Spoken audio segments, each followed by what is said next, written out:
6th of June, 1944. The D-Day invasion has begun. In Normandy, 1,500 Germans face an Allied force over 150,000 strong.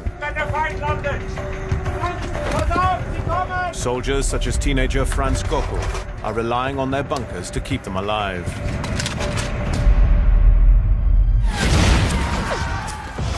Bunkers that form an extraordinary 5,000-kilometer fortification known as the Atlantic Wall.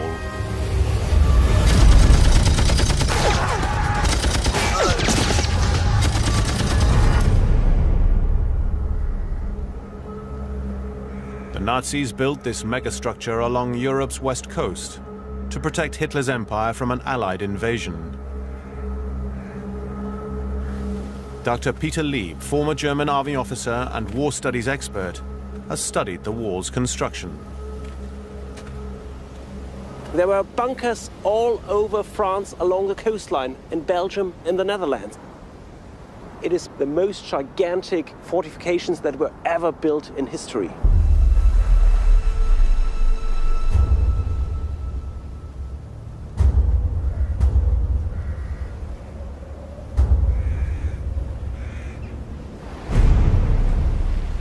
The origins of the wall can be traced back to 1942. Hitler's invasion of Russia has stalled, and over 1 million of his best soldiers are heavily engaged with Soviet forces. And then, in December, Hitler's worst fear becomes a reality. America joins the war. Hitler knew this was coming, and he knows it's very bad news. Not only is he heavily engaged in Russia to the east, he now knows that Britain has got a very strong ally to the west in the form of the USA. With the addition of hundreds of thousands of US troops and guns to help them, the British now pose a serious threat to Hitler's conquests in France, Belgium, Holland, and Norway.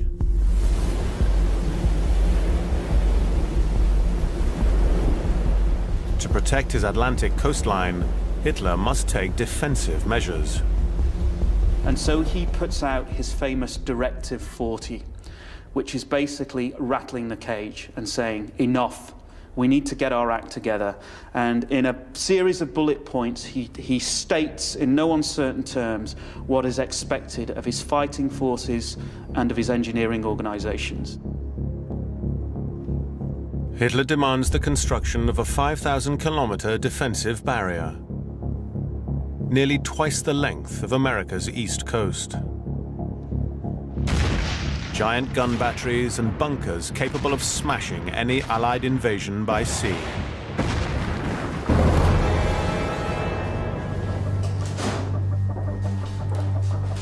The job of building them falls to one man. Heil Hitler! Attention.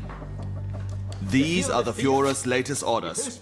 The coast must be armed with as many heavy guns as possible. Franz Dorsch is a chief engineer of the Todt organization, Germany's biggest engineering company. These guns are to be enclosed in concrete. Dorsch and his colleagues are experts in large-scale construction. They pioneered Nazi Germany's famous autobahns, thousands of kilometers of roads that still exist today. I will personally direct the work. Is that all clear? Dorsch has already built 20 heavy gun emplacements at Calais, the closest French port to Britain, and the most likely site for any Allied invasion. These giant bunkers, each requiring over 40,000 tons of concrete, will provide the template for Hitler's planned war. Incredibly, many still survive today. Visiting these bunkers, it's like a step back into time. Arthur van Beveren is an expert in the Atlantic Wall and has been exploring its ruins since he was a boy. These walls are 3.5 meters thick, and if you look at this corner, you can still see the shape of the wood in the concrete. It left its marks in the concrete while it was being poured. The huge dome-like building is the actual gun emplacement, which the 38-centimeter gun was beneath. On this side, we have the crew rooms, kitchens, first aid, and ammunition.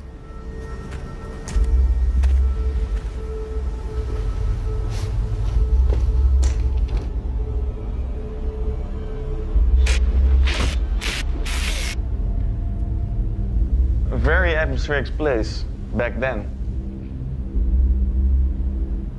And I think it still is.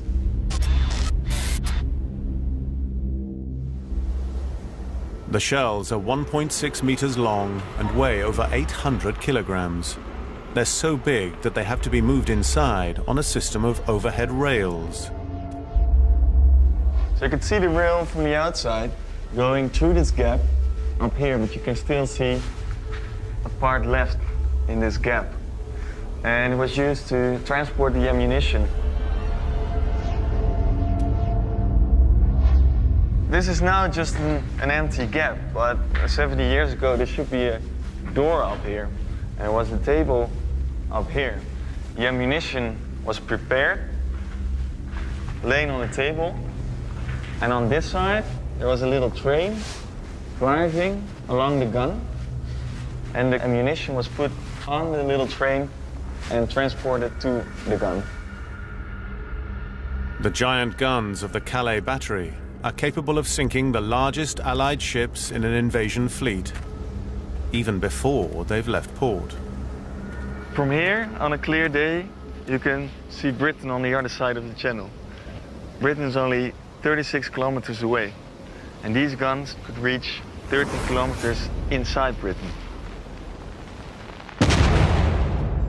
Now Dorsch and his team of engineers set about building a series of similar emplacements and fortifications around strategic Atlantic ports.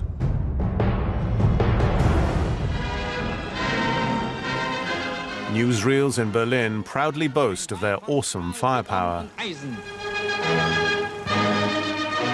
And no one is following progress more avidly than 16-year-old Franz Gockel.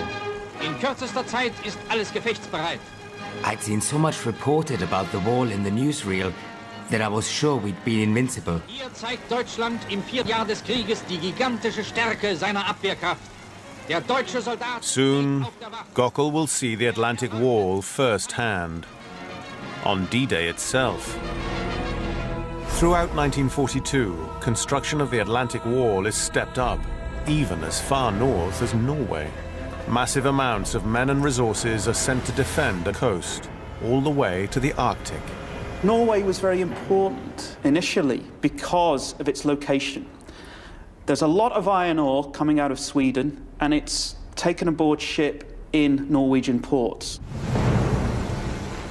Iron ore is vital to the German war effort, providing the steel in Hitler's bombs, tanks, and bunkers.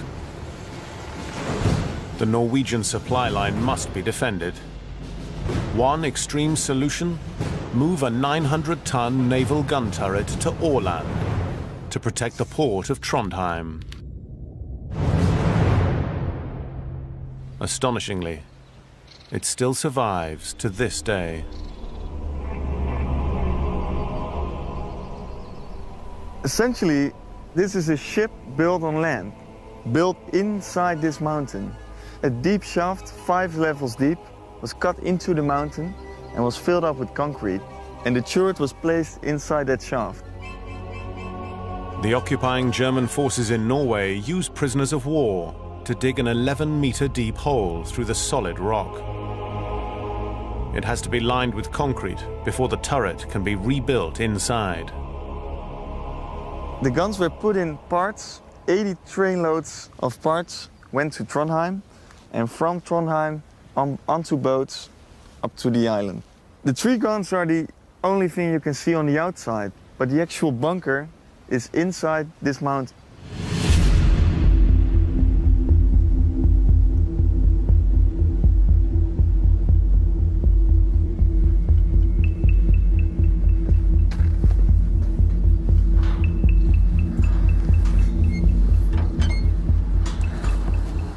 when you look around it, it's like solid engineering everywhere. It's all separate pieces working together to make this machine going like a monster, really.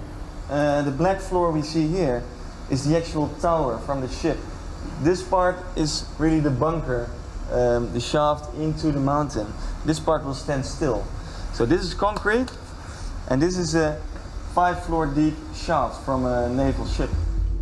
Just as when it was on a ship, the massive gun needs to rotate. The whole turret is resting on these ball bearings all around us. Oh, really very heavy, really very heavy. I guess about 40-50 kilos. And they're all around, resting in the rail around the shaft. 138 steel balls carry the weight of the 900-ton gun and allow it to turn smoothly. The shell and propellant are stored 5 levels below the gun.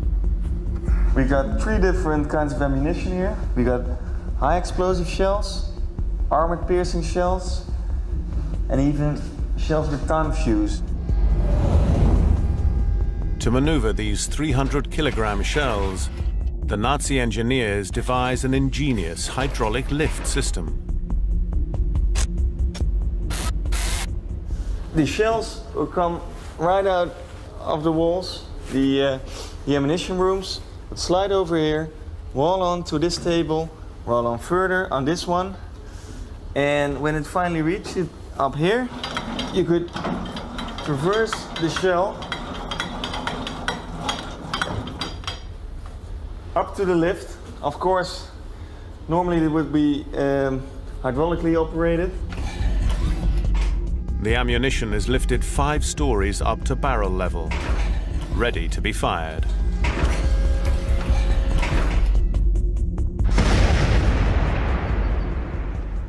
The effective range of these guns was about 37 kilometers, and that's as far as the eye can see. From the top from Norway all the way down to the south of France, you can find the same kind of bunkers. So it's not just concrete blocks, it's massive ships on land. Alongside the heavily defended batteries at the ports of Movik, Cherbourg, Brest, and the island of Jersey, a formidable display of defense is taking shape. But Hitler realizes this is still not enough. Between the ports, vast stretches of coast remain undefended. Hitler puts out another order that 15,000 bunkers are to be built along a coastline stretching 3,000 miles, and they are to be manned by 300,000 troops. Hitler wants every meter of the 5,000-kilometer Atlantic coast defended by a continuous line of fortifications. And he wants it finished by May 1943, in just 7 months' time. Speer describes Hitler spending his evenings designing concrete bunkers. And he had locked in his desk a series of maps of the western seaboard, at which he would plot where fortifications would be. The wall now becomes his obsession. These designs ideally meet all the requirements of a frontline soldier. During this winter, with fanatical zeal, a fortress must be built, which will hold in all circumstances.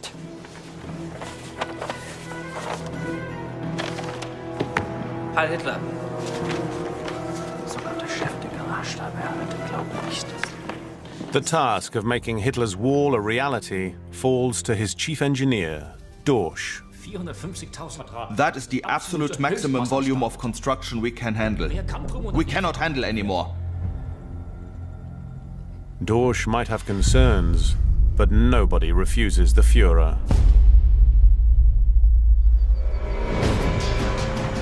Construction teams try and meet Hitler's demands, focusing their efforts on areas where they think the invasion might come, such as the beaches of Vissant, closest to the British mainland.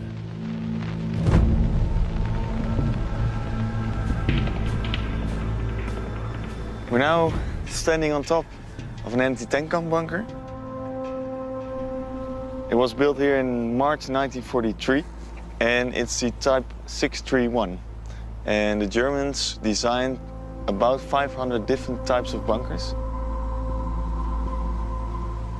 The Atlantic Wall was not one line of bunkers, but it was made out of several strong points with open spaces in between.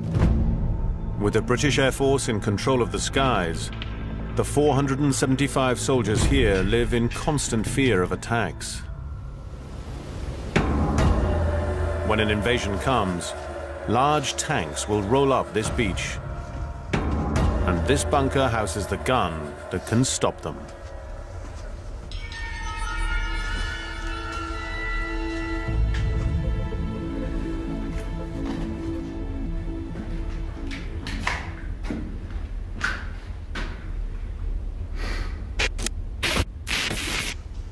We're now in the most important room of this bunker because this is the room where the gun used to be. The anti-tank gun, 4.7 centimeters from Czech origin. The men stationed here spent months preparing for an invasion. The firing range for every potential target was carefully practiced.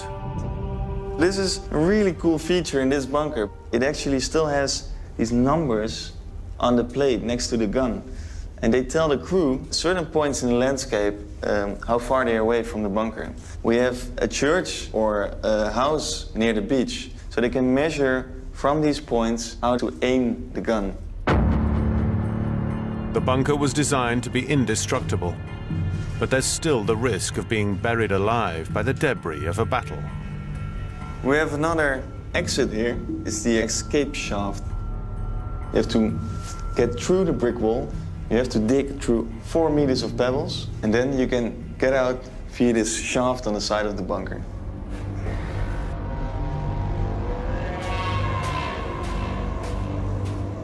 Walking through one of these structures today, I might as well be walking through Stonehenge, because these are very enigmatic structures. But if you were to see them operating, with all the hardware, all of the guns and the men inside them, I think you'd be fairly impressed at what these things have developed into. Very, very frightening fighting machines. Only 30% of the required bunkers are finished by Hitler's deadline of May 1943. As chief engineer, Zaber Dorsch knows Hitler will blame him. We have handed over 9,671 ready-to-occupy bunkers. And the concrete work has been done for another 1,500. But Dorsch lacks the resources that he needs to increase production. The war has now dragged on for 4 years, and the Germans are running out of material, money, and men. Hitler gets very irritated when resources keep bleeding away from the western seaboard, from his Atlantic Wall, to the war in the east. He puts out an edict and says, nobody moves anything or anyone from the Atlantic Wall without my prior and direct permission. October 1943, Colville, Normandy.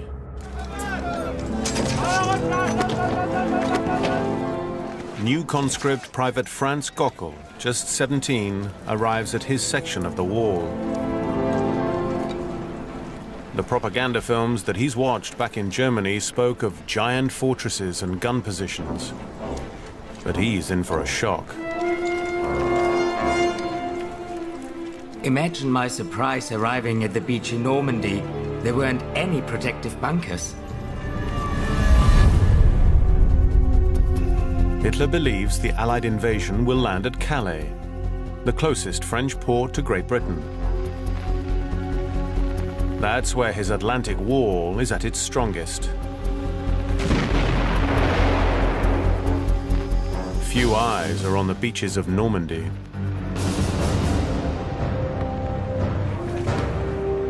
Franz Gockel's diary records happy days spent swimming and playing near the beach at Colville, a stretch of sand that will come to be known as Omaha Beach. France is a beautiful country, and I see the sea every day. I don't really have that much to do. It was definitely a cushy life compared to the horrors of the Eastern Front. The men here felt very happy that they were here in France.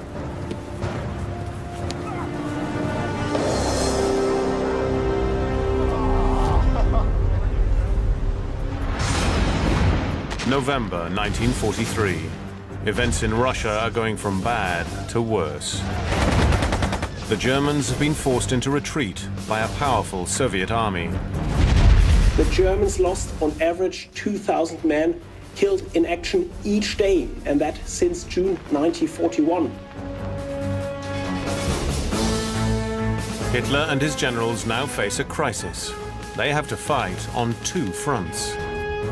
Millions of their soldiers tied up in the east, and 5,000 kilometers of coastline to defend in the west. The Nazis have posted 300,000 soldiers to the bunkers of the Atlantic Wall, but they are inexperienced troops.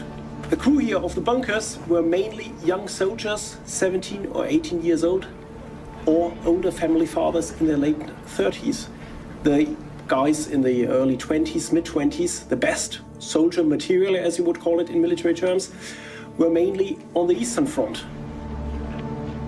The Nazi high command are counting on millions of tons of concrete and steel to make the difference and keep the Allies at bay. You can say that the bunkers made the soldiers better fighters. You could be a bit overweight, you could be a bit overaged, but you could still pull the trigger on the machine gun.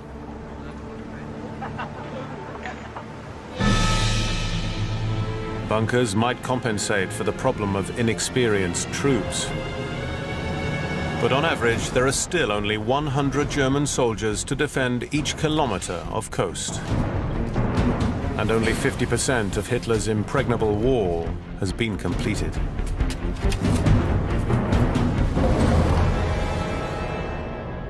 This is hopeless. I am the greatest builder of fortifications of all time, and this is all I get. By November 1943, Hitler runs out of patience with the slow progress of wall construction. He appoints a new commander to take charge. A man whose legendary toughness in battle might make up for the weaknesses of the wall. Field Marshal Erwin Rommel.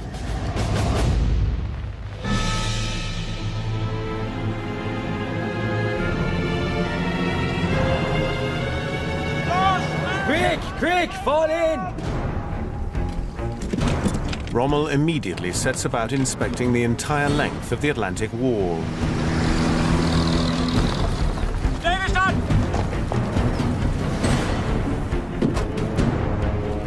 He's been fighting the Allies in North Africa for 2 years.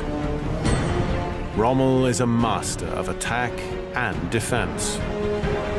What he sees in Normandy shocks him. Rommel came to this place here in January 1944, and when he looked at the conditions and how the defense preparations had gone, he was very upset.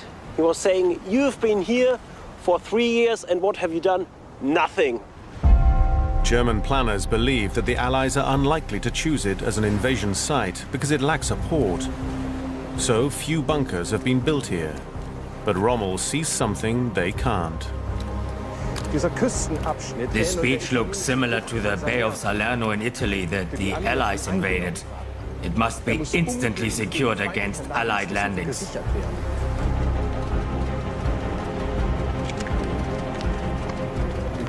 If the British once get a foothold on dry land, they can't be thrown out again. Rommel knows this beach needs to be defended. If the Allies land here, the Nazis could lose the war.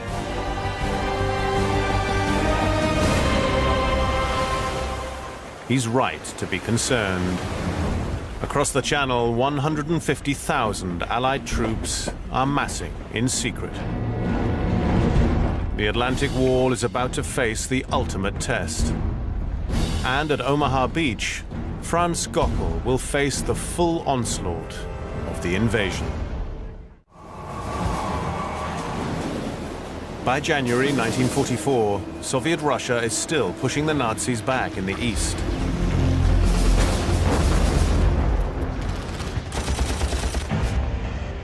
And in the west, Hitler's Atlantic Wall is far from complete.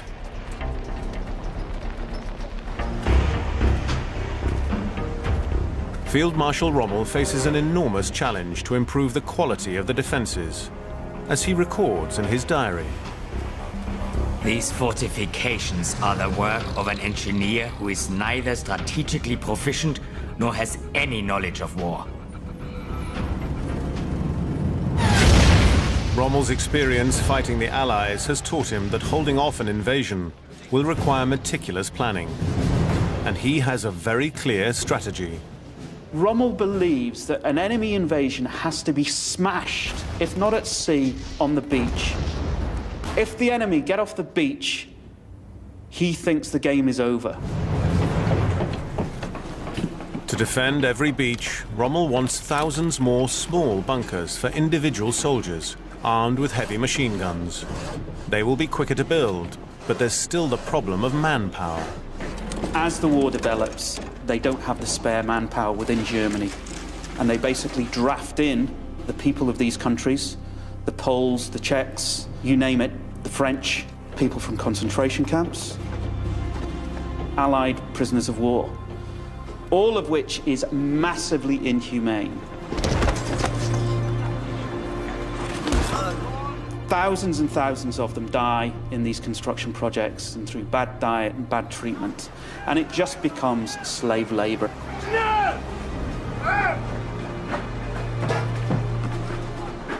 32,000 civilians are forced into construction.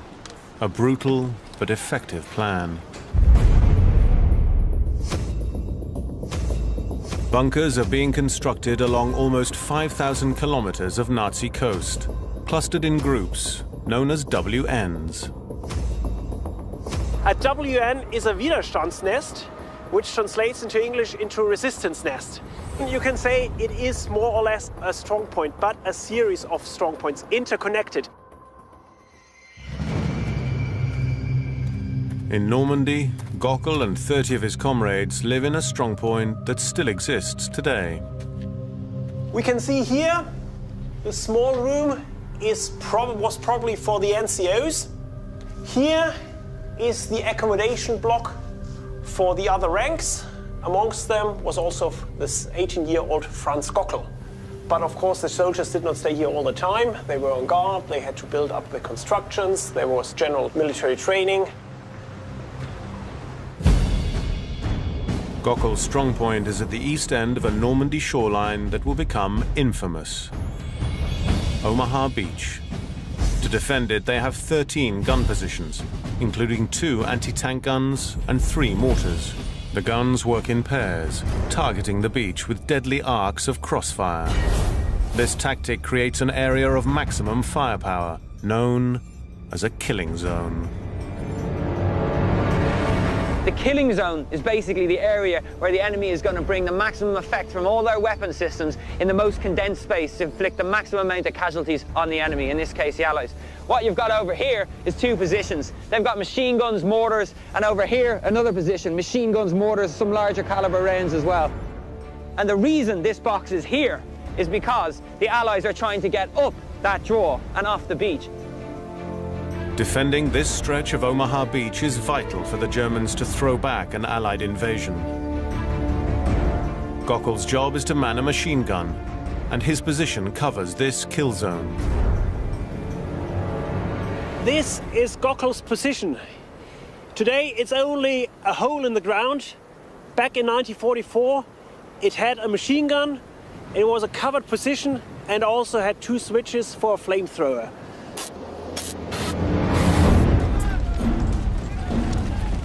Gockel's bunker is finished by May 1944, along with thousands more that protect the coast from Norway to the Spanish border. But Rommel still isn't satisfied. The bunkers alone are not enough. He also wants other types of defensive structure to help repel an Allied invasion. What Rommel does, he uses the experiences he's gained in North Africa to bring about dramatic changes. And one of those involves the laying of massive minefields. He orders the laying of 50 million mines along the French coast, at sea and on the beach. And in addition, he wants the beaches filled with obstacles, row after row littering the beach, to create impenetrable layers of defense.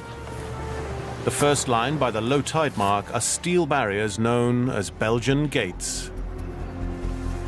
You've got Belgian gates put along here. And the idea behind these Belgian gates is to block the landing craft, infantry and tanks and basically hold them as far back down the beach as they can. Belgian gates create a barrier to slow down infantry and tanks, giving the Germans more time to kill them. In case the Allies arrive at high tide and sail over the Belgian gates, Rommel devises another surprise. Right here is where they have the ram logs. Think about telegraph poles, cut, raising above my head, 30-degree angle, a couple of other ones supporting it down here. At the end of these, you're going to have basically like saw blades, which is there to rip the bottom out of the landing craft if the Allies come in at high tide. But even that's not enough. The Germans use absolutely anything that might disrupt and delay the landing force. Here you have the third belt, and this is what they call Czech hedgehogs. They are basically steel structures set at angles like this, and basically to disrupt anyone that's coming up the beaches. And if the landing craft finally make it onto the beach, these are the last line of defense to stop Allied tanks in their tracks. So this is a steel-encrusted concrete tetrahedra, and this is one of the last obstacles on the obstacle plan for defending the beaches. You can imagine if there'd be a whole load of these all across the breach, interlinked at, every 5 meters and 5 meters. Tank's going to struggle against this, It's so sturdy. It's going to turn the tank. Which way is the track's going to go? Especially thin track tanks slip off the side, By June 1944, Rommel is still trying to complete German defenses along the Atlantic coast. Meanwhile, across the Channel, the Allied troops are ready. Hitler's Atlantic Wall has cost billions of Reichsmarks and consumed millions of tons of concrete, but it's still riddled with holes. Rommel promised Hitler that he would have finished everything by May 1944, but it was still incomplete. So many of the bunkers on the Atlantic Wall were lacking guns, or were lacking men, or were lacking barbed wire or minefields. The 5th of June. Gockel spends the day patrolling the cliffs above Omaha Beach. Unknown to him, just over the horizon, thousands of British, Canadian and American troops have put out to sea to start an invasion. At 2 o'clock in the morning on the 6th of June, the 7th Army gave the alert level 2. This was the highest alert level in the German army. And immediately the men from the artillery regiment, and in this case from the 1st Company, moved into their positions here at WN62.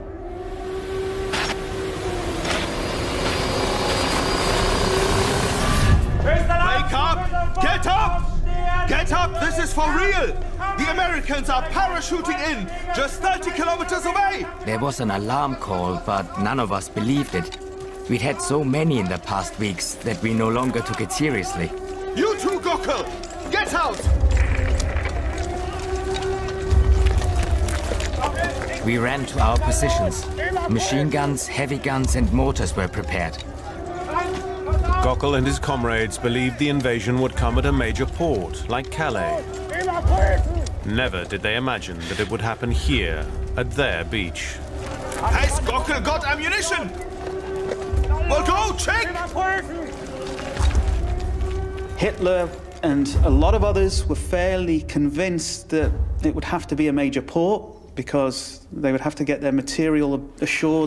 Little did they know that the Allies had countered that. They'd come up with the Mulberry Harbours. The Allies invent an ingenious way of avoiding the heavily fortified ports. They build the world's first floating harbour, known as the Mulberry Harbour, and tow it to Normandy.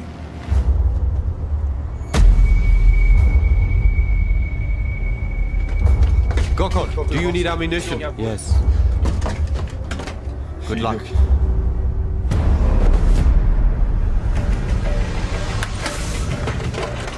I tried to concentrate on my weapon, to take my mind off what was happening.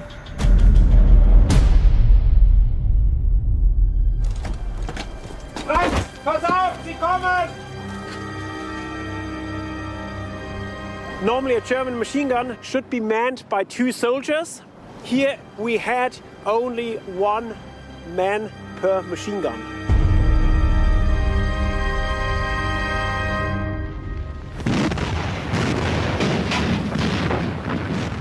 Allied battleships begin a full-scale bombardment of the German positions. Gockel's survival now rests on whether the reinforced concrete of his bunker is tough enough. Heavy caliber shells continue to slam into the earth, howling and hissing through the air. They hit against the concrete and ground with a thud. Gockel's bunker withstands the onslaught, but this is just the beginning.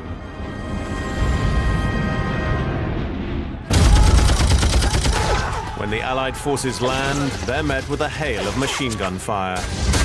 Just 500 Germans have to defend a 6-kilometer beach against 35,000 Americans.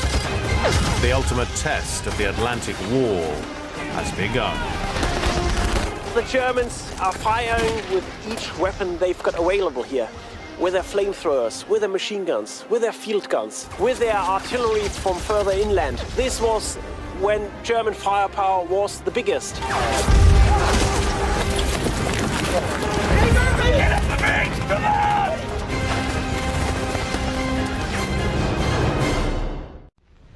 Omaha is just one of 5 invasion beaches. 150,000 American, Canadian and British troops are landing along the Normandy coast, and the enormous Atlantic Wall is beginning to crack. 160 kilometers away, the German armored reserve of tanks are waiting. If they're called up to plug the gaps, there's still a chance that the Allies can be thrown back. But there's a problem. Hitler was asleep, and no one dared to wake him up. And this was crucial because Hitler was the person who could release the armored reserves. And when he woke up, he still didn't believe it was a full invasion. The tanks remain far inland. And the only other man who can make a difference is even further away, in Germany, celebrating his wife's birthday. Rommel said the first 24 hours are crucial to defeat the Allied invasion. And on the 6th of June, he was not here. And it was only in the late afternoon that Rommel rushed back from Germany and arrived in France to coordinate the defense measures. But by that time, the Allies had already a firm grip on the beaches here. At 9 a.m., 7 hours after the first shots are fired, the bunker next to Gockel's position is destroyed. His machine gun is the last one still firing from his group of bunkers. Sand caused the belt of my machine gun to jam. I had to continue using my rifle, firing single shots.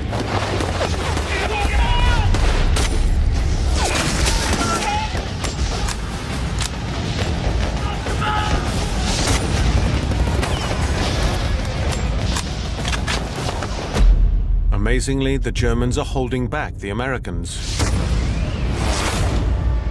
But despite the months of preparation, they're running low on ammunition. The Germans were supposed to have ammunition for 48 hours on the Atlantic Wall. In reality, they had only in this section only ammunition for 3.5 hours. So at 10 o'clock, the Germans were starting to run out of ammunition.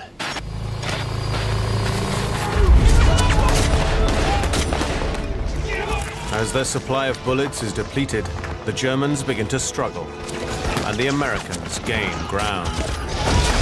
Gockel and his comrades are forced to fall back.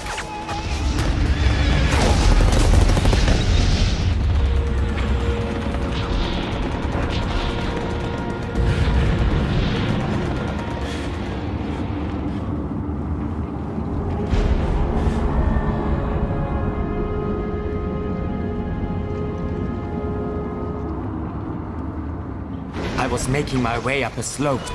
I crawled to the top to reach my comrades.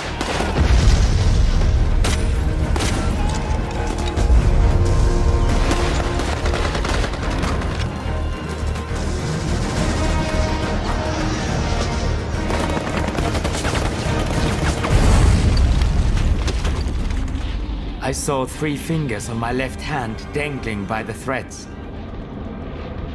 Now wounded, Gockel retreats with the few survivors of his company.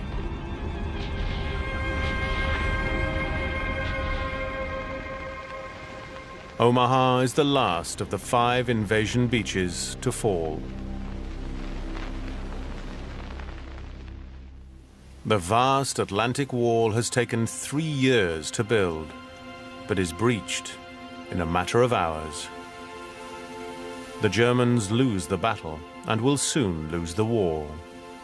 Despite all the costs, millions of Reichsmark and millions of cubic meters of concrete built into these structures, the Atlantic Wall could not hold the Allied invasion force. The Atlantic Wall doesn't work for a number of reasons. It's stretched too far, there are too many gaps in it. The basic policy behind it is flawed. The Germans never come up with a grand plan of how to fight this machine they've built, how they're going to take it into war.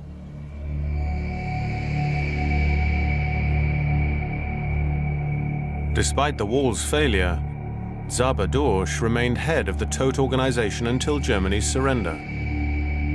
After the war, he had a successful engineering career until his death, aged 86.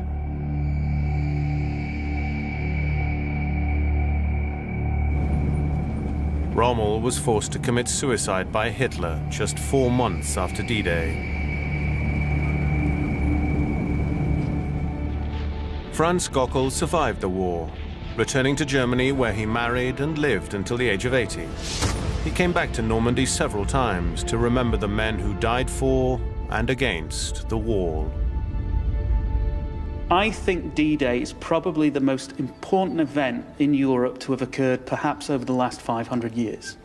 To kick Nazi Germany back into touch and to take back control for civilization. I think it's an absolutely astounding event. And it works because the Allies got their act together and the Germans never did. It's as simple as that.